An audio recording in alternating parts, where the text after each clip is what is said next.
Donc bonjour à tous, je suis Laure Verdeau, je dirige une agence d'État qui n'est absolument pas le lobby du bio. Donc en fait, que vous, à l'issue de cette présentation, que vous mangez plus de bio ou pas, j'aurai pas de bonus. Moi, ce que je veux juste, c'est que vous ayez plus d'informations pour faire des choix éclairés en tant que citoyen et consommateur. On m'a donné la consigne de prendre 10 minutes pour vous faire un état des lieux du bio. Je relève le défi. J'ai 10 slides. Plein de choses à vous dire, j'ai pas à couper, je vais juste parler vite, donc j'espère que la caféine est en train de faire effet. Ok ? Pour ces 10 minutes, je vous propose qu'on fasse... on a 3 portes de slalom. Je pense qu'on va peut-être juste se rappeler ce qu'est le bio, pourquoi c'est bien, dans une première partie. Ensuite, explorer cette crise dont on entend beaucoup parler dans les médias, mais on va essayer de débunker certaines idées qui traînent en ce moment et qui mériteraient d'être un peu nuancées. Et puis... ensuite, on va arriver sur ce que vous avez spoilé, l'éducation alimentaire, qui fait partie des 3 grands axes pour sortir de la crise par le haut. Alors, le label bio, qu'est-ce que c'est ? En fait, on dit le ou la bio, c'est gender fluid, parce que c'est à la fois un mode de production, mais également une démarche et une philosophie. Parce que quand on se convertit au bio, en fait, il faut 3 ans et c'est un changement de vie. C'est pour ça que malgré la crise, les agriculteurs sont réticents pour sortir du bio. Donc le bio, qu'est-ce que c'est ? En production végétale, c'est... pas de pesticides, pas d'herbicides de synthèse. Pas d'herbicides tout court, pas de pesticides de synthèse, pas de fongicides de synthèse. C'est en gros 455 produits sont autorisés en Europe pour produire dans l'agriculture. Le bio n'en autorise que 47, c'est-à-dire que les substances naturelles. Le soufre, le cuivre, le kaolin, la paraffine, etc. C'est le rapport au sol. Vous n'avez pas de culture en bac. Les fraises en bac ne peuvent pas être bio. Et c'est 0 OGM. Pour ce qui est des productions animales, là, c'est un haut niveau de bien-être animal, 0 antibiotiques. Alors ça, c'est le grand critère d'achat des Suisses, pour la blague. Autant les pays latins achètent du bio pour éviter la chimie synthétique, les pays du Nord pour l'environnement, mais bon, les antibiotiques, c'est un critère d'achat pour certains pays. Ce sont des animaux prêts, qui ne sont pas mutilés, qui ne sont pas attachés, et qui ne sont pas gavés. Donc non, le foie gras ne peut pas être bio. C'est comme le jambon cachère, c'est impossible. C'est aussi des produits transformés. En fait, le bio, ce n'est pas que de la production animale ou végétale, c'est aussi des produits transformés, puisqu'on mange de moins en moins de pommes de terre et de plus en plus de frites, comme nous l'a dit Louis. Et ça veut dire que quand vous tenez, par exemple, un pain bio dans votre main, la semence a été certifiée, le champ de céréales a été certifié, le silo, le moulin et le boulanger ont été certifiés. Donc, c'est que des ingrédients bio. Et là encore, sur les 320 additifs qui sont autorisés actuellement en Europe, le bio n'en utilise que 57. Tout ça, c'est bien joli, mais si c'est pas garanti, en fait, par des contrôles et un système, un cahier des charges et une loi, ça reste quand même pas une garantie pour le consommateur. Donc le bio, c'est un peu comme la monnaie qui est garantie par une banque centrale. Parce que si on n'avait pas tout ce système de règlement et de contrôle par 10 organismes certificateurs agréés par l'État, qui contrôlent plus d'une fois par an chaque agriculteur bio, bah, ce sera un peu une crypto-monnaie. Donc là, nous, ce qu'on veut, c'est quelque chose de garanti par une banque centrale. Donc c'est le diplôme d'État de l'agroécologie. Quand on vous dit, oui, on va faire la transition agroécologique, c'est pas pour rien qu'il y a un objectif national de bio, c'est parce que c'est un fer de lance de la transition agroécologique. Et un projet de vie également pour l'agriculteur. Voilà. Si vous saviez déjà tout, je suis désolée. Je pense que ça va sans dire, mais ça va mieux en le disant. Alors pourquoi est-ce que le bio fait l'objet d'un objectif national ? Pourquoi est-ce que la France, nous, on a dit on va faire 27% de bio dans les champs d'ici 2027 ? Alors, en Corse, évidemment, peut-être vous le prenez avec beaucoup plus de recul, puisque l'objectif, il est largement dépassé en terre corse. Et pourquoi est-ce qu'on s'est dit qu'il fallait 20% de bio à la cantine de nos enfants ? Ça, c'est la loi Egalim. Eh bien, pour une multitude de raisons. Parce que c'est une approche holistique, le bio, et que le bio a toutes sortes de bénéfices.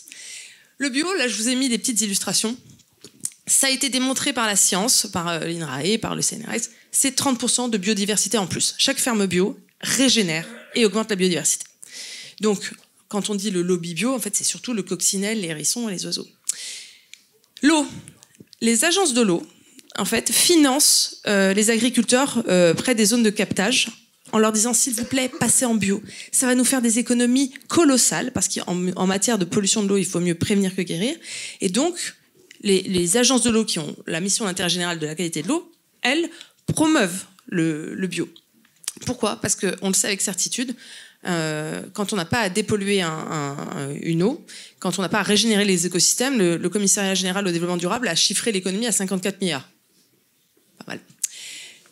Pourquoi c'est bon pour le climat? Parce que le bio, c'est une agriculture qui est peu émissive en gaz à effet de serre. Parce que le bio interdit les engrais azotés. Les engrais azotés, c'est quelque chose de très, très énergivore à fabriquer. Et si on n'en utilise pas, mécaniquement, déjà, c'est mieux pour le climat. Ensuite, le bio, c'est bon pour la santé. Vous le savez, il y a une série de maladies qui sont reconnues par la MSA pour les agriculteurs qui ont été exposés aux pesticides. Le fait de supprimer l'utilisation de pesticides est souvent la motivation des agriculteurs qui veulent passer en bio, qui disent moi, je veux moins traiter avec moins de produits. Je vous ai mis un smiley parce que on a besoin d'agriculteurs heureux. La détresse, la solitude de la profession agricole est vraiment un sujet en France. Et actuellement, on sait on va avoir 100 000 agriculteurs qui partent à la retraite. Ces agriculteurs qui vont partir à la retraite, on sait que leurs fils et leurs filles ne vont pas suffire pour prendre la relève. Donc si on veut une France avec des agriculteurs dans les champs demain, il faut qu'on attire des gens qui ne sont pas issus du milieu agricole, qui sont les NIMA, non issus du milieu agricole. Pour que ces gens-là décident, alors le profil typique, c'est quelqu'un qui a fait 10 ans de slide dans une tour à la Défense, qui disjoncte et qui dit bon, maintenant je vais faire de la permaculture en bio. Bon, globalement, c'est quand même attractif la proposition d'aller cultiver en bio. C'est quand on veut avoir notamment un rapport à l'animal ou on veut le bien-être de l'animal, c'est le bio qui est le plus attractif. Actuellement, entre 25 et 50%, ça dépend des régions, des candidats à l'installation qui vont voir les champs d'agriculture et qui disent bonjour, j'ai un projet pour m'installer en agriculture, ils veulent le faire en bio. Et qu'est-ce qu'on leur répond actuellement? Je prends un peu d'avance sur la partie sur la crise, mais on leur dit non, il n'y a pas de marché. Ça, c'est pas entendable, parce qu'un marché, ça se crée. Et enfin, le bio, c'est bon pour notre souveraineté alimentaire. Quand je mets le petit sigle $, c'est qu'on est déficitaire pour ce qui est d'importer les engrais, et donc comme le synthétique, et comme le bio s'en passe, il permet d'être autonome. Donc ça permet d'éviter de creuser ce déficit à 1,4 milliard. Donc voilà toutes les raisons pour lesquelles à la fois l'Europe s'est dit on va faire 25% de bio, et la France s'est dit on va faire 18% de bio. Donc en 2023, où est-ce qu'on en est? Eh bien, on entre dans la deuxième année de crise du bio. Donc, on a eu une stagnation en 2021. En 2022, on a eu une baisse de 4%. Et là, on se retrouve avec un marché donc à 12 milliards qui est... Si on regarde... Parce qu'un marché, ça se regarde à la fois dans les champs et dans les villes. On est les premiers producteurs de bio européens. Donc, Cocorico bio. On a 10% de nos surfaces et 14% de nos fermes en bio. Et on a besoin surtout de recruter les nouvelles générations. En revanche, pour ce qui est de la consommation, donc on est en baisse. C'est un marché qui dépend essentiellement de la consommation à domicile, c'est-à-dire qui est très peu développé dans les restaurants, on va le voir. Et puis surtout, on mange 6% de bio. Ça nous met au niveau des États-Unis. C'est quand même paradoxal. Les États-Unis, patrie du fast-food, France, pays de bien manger. Et on est dans un tournant historique puisque, comme je vous le disais, on a des agriculteurs qui ont envie de bio et on leur dit non actuellement dans les champs, au motif qu'il n'y a pas de marché. Donc, ce marché, il se crée. Et il se crée, on a tendance à toujours associer bio et grande distribution. En fait, il faut vraiment nuancer ça. C'est vrai que la grande distribution, elle est archi-dominante pour l'alimentaire en général. Mais en bio, c'est beaucoup plus diversifié. Donc, je vous le disais, il faut penser le bio de façon globale. Quand un agriculteur est en bio, il a 6 débouchés potentiels. Bon, je ne parle pas de l'export, parce que le bio commence à peine à exporter en viticulture et en grande culture, mais c'est... 18 000 magasins de grande distribution qui font du bio, mais qui en font de moins en moins. Là, ils l'ont retiré des rayons. Ça pèse une moitié du marché à domicile. On a une spécificité très bio qui est 3 000 magasins, Naturalia, Biocoop, La Vie Claire, qui ne sont qu'en bio et qui font 28% à peu près du marché. On a évidemment les petits artisans, les petits commerces qui ne sont pas que bio, mais qui emmènent le bio dans leur croissance. Un boulanger bio, des saucisses bio au rayon de votre boucher. Mais ça, j'aimerais m'y arrêter un instant parce que c'est vraiment la botte secrète du bio, qui est la vente directe. En bio, il y a 26 000 fermes qui vendent en direct à leurs consommateurs. C'est plus, 26 000, c'est plus que tous les supermarchés et hypermarchés de France. Et ça pèse pour 13% du business du bio. Donc ça veut vraiment, et c'était le segment qui était en croissance jusqu'ici. Donc ça veut dire qu'entre bio et local, une opposition qu'on a tendance à trop mettre en avant, en fait les Français ils ont choisi les deux. Et puis alors ça tombe bien, c'est là où c'est le moins cher. Donc ça c'est vraiment quelque chose que vous devez retenir, c'est que là où le circuit court ça pèse 2-3% du circuit alimentaire global, en bio c'est 13%. Donc le local, il y a ceux qui en parlent et puis il y a ceux qui le font. Et enfin, il y a quelque chose qu'on doit toujours envisager à chaque fois qu'on parle de bio, c'est que le bio ça ne se mange pas qu'à la maison, ça se mange aussi à la cantine au restaurant. Actuellement nos restaurants ils ne mangent qu'1% de bio. Tout reste à faire. Et nos 80 000 cantines, elles ont un objectif de la loi qui dit il faut mettre 20% de bio, mais elles n'en mettent que 7%. Mais cela dit, c'est normal, c'est un objectif non coercitif. Est-ce que vous ralentissez quand vous avez un radar qui vous dit de ralentir si vous ne mettez pas d'amende? Non.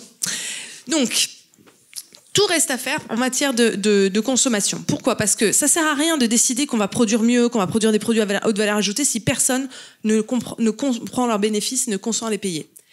Donc nous faisons 6% de nos courses en bio et en fait on pourrait faire beaucoup mieux. Parce que les Danois, les Autrichiens, les Suédois, les Allemands, ils mangent entre 10 et 13% de bio. Si demain on mangeait comme eux, et ça devrait être possible, il n'y aurait pas de crise du bio. Donc, si on passe à la suivante, on est dans une crise structurelle, beaucoup plus que conjoncturelle. Tout le monde vous dit oui, mais avec l'inflation, le bio c'est trop cher, c'est fini. Mais non en fait. Alors, en France, on est 68 millions de consommateurs. Il y a 10 millions de consommateurs qui sont en précarité alimentaire et c'est terrible et il faut absolument que le bio fasse partie de l'aide alimentaire, fasse partie de tous les dispositifs qui sont en place ou qui vont être mis en place, idéalement de chèque alimentaire. Mais il y a quand même 58 millions de consommateurs qui font des arbitrages. Et malgré l'inflation, les ventes de capsules Nespresso ne se sont pas effondrées. Pour info, le café Nespresso, c'est 80 € le kilo. Les ventes de salade en sachet ne se sont pas écroulées. Les ventes d'eau en bouteille, les ventes de carottes déjà râpées, plutôt que des carottes pas râpées qui sont vraiment pas chères. Donc c'est bien la preuve que les Français, ils ne sont pas tous en train d'acheter 100% du temps des mêmes DD les moins chers possibles. Ils font des arbitrages. Mais ils arbitrent plus en faveur du bio. Bah, peut-être parce qu'ils n'ont plus envie. Peut-être parce qu'ils savent plus pourquoi. Et peut-être parce qu'il faut remettre du consentement à payer. Alors, l'inflation alimentaire, c'est clair, c'est un sujet, mais elle est beaucoup moins forte en bio. S'il y a bien une info à retenir, c'est que là où elle a été de 12% sur le premier trimestre 2023, elle n'est que de 6% en bio. Pourquoi? Bah, les fameux engrais azotés, ceux qui ont flambé, bah, les bio, ils les payent pas. Ils ont l'inflation du papier et du verre. Mais... Donc, on a une inflation quand même forte, un écart prix qui se réduit, mais on a quand même des gens qui n'achètent pas plus bio pour autant. Et pourquoi? Parce qu'il y a une énorme ignorance des vertus du bio, de ce qu'est le bio. Nous, on a fait des études consommateurs et les consommateurs nous disaient le bio, c'est le truc avec 30% de pesticides de synthèse. On était là, mais non, Jean-Michel, enfin pas du tout. Le bio, c'est justement celui qui produit sans pesticides de synthèse. Il faut reprendre les bases. Et pourquoi? Parce qu'il n'y a pas d'information du consommateur et il n'y a pas d'information du citoyen. Parce qu'on sait avec bonne certitude que si on informe un citoyen sur le bio, quel que soit son salaire, il l'achètera bio, il deviendra consommateur. Donc, à pouvoir d'achat égal, l'information et l'éducation sont clés. Attendez, on prend de vitesse là, mais bon, mais c'est pas grave. En gros, s'il y a une chose à retenir, c'est qu'un déficit d'information nourrit de la défiance et que, pourtant, les bio, on adore les avoir comme voisins. On est toujours un peu flippé quand on voit le champ d'à côté qui fait de l'épandage. On se dit, qu'est-ce que c'est? Et ben, si on veut avoir un agriculteur bio comme voisin, la moindre des choses, c'est d'acheter son produit au supermarché. Donc là, on peut peut-être passer. Et donc, les sorties de crise du bio, elle passera par 3 grands axes qui sont sur 2 pas de temps. La première chose, à très très court terme, il faut remettre le bio à l'esprit des gens, parce qu'il y a aussi 20% des non-consommateurs, ils nous disent « Ah oui, c'est vrai, je consomme pas bio, parce que j'y pense pas. » Ah oui, donc il va falloir communiquer. Donc, le bio, qu'est-ce que c'est? C'est un besoin immédiat de faire des communications massives à des heures de grande écoute avec des pratiques simples pour dire 3 choses. 1, ce qu'est le bio. 2, pourquoi c'est bon. Mais surtout, comment on en mange, quel que soit son budget. Parce que oui, le bio, c'est accessible à tous. Alors oui, ça demande peut-être un peu plus de jus de cerveau, un peu plus d'huile de coude. Mais ça, on peut manger plus de bio. Il faut juste agir sur 3 leviers. Et d'ailleurs, l'INRAE l'a démontré dans une étude. Entre une famille qui mange beaucoup de bio et une famille qui mange pas beaucoup de bio, il y a au max 12 points d'écart dans leur budget alimentaire respectif. Pourquoi? Parce que la famille qui mange beaucoup plus de bio, elle gaspille beaucoup moins, elle cuisine plus, elle change le menu, elle mange pas la même chose. Ça n'a pas de sens de comparer, de faire CTRL-C, CTRL-V de sa ligne de course en bio.